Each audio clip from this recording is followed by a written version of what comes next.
সত্যি কথা বলতে আমি খুব নিম্ন মধ্যবিত্ত পরিবার থেকে বেড়ে ওঠা একজন ছেলে। সত্যি বলতে কখনো আমি লজ্জাও পাই না, ভীতও হয় না।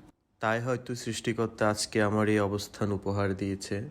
এই সব কিছুই বাবা-মা এবং সৃষ্টিকর্তা আপনাদের আশীর্বাদ। একটা সময় অন্যের বাগান থেকে লিচু চুরি করতে যেতাম, অনেক বকাঝকা খেতাম, এমনকি মারও খেতাম। কিন্তু আজ দেখেন নিজের এত বড় বিশাল বাগান, নিজের হাতে লিচু ছিঁড়ে খাচ্ছি। এর চাইতে শান্তির, এর চাইতে ভালো লাগার আর কি হতে পারে বলেন? নিজের পরিবার, পরিজন, বন্ধু-বান্ধব নিয়ে।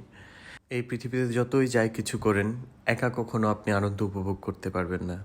নিজে ইনকাম করুন, নিজে একা রেস্টুরেন্টে খেতে গেলেও সেই আনন্দ উপভোগ করতে পারবেন না। যখন আপনি আপনার বন্ধু-বান্ধব, পরিবার, পরিজন সবাইকে নিয়ে হাসিখুশিভাবে যাবেন, তখনই সেই আনন্দ উপভোগ করতে পারবেন। এই যে দেখেন, আমার বাবা-মার হাসি দেখে আমার মনে হচ্ছে এটা আমার কাছে কোটি, কোটি টাকার সম্পদ। ওদের এত প্রাণবন্ত হাসি আমাকে সত্যিই মুগ্ধ করেছে। একটা সন্তানের জীবন আর কি চাই বলুন? নিজের পরিবার, পরিজন, বাবা-মা সবাইকে যদি একটু হাসিখুশি রাখতে পারি, এর চাইতে আর কি লাগে বলেন? এক জীবনে বেঁচে থাকার জন্য এর চাইতে আর বেশি কিছু প্রয়োজন নেই। আমার অঢেল টাকা, বাড়ি, গাড়ি এসব আর দরকার নেই।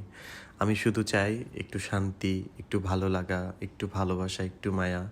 এই সব কিছুর বন্ধনে নিজের পরিবার, বন্ধু-বান্ধব, আত্মীয়স্বজন সবাইকে আগলে রাখবো। এইটুকুই চাওয়া। এটার জন্য আপনারা সবাই আশীর্বাদ করবেন। ঈশ্বরের আশীর্বাদ তো আছেই। সেটা না থাকলে কখনো আজ এই অবধি আসতে পারতাম না।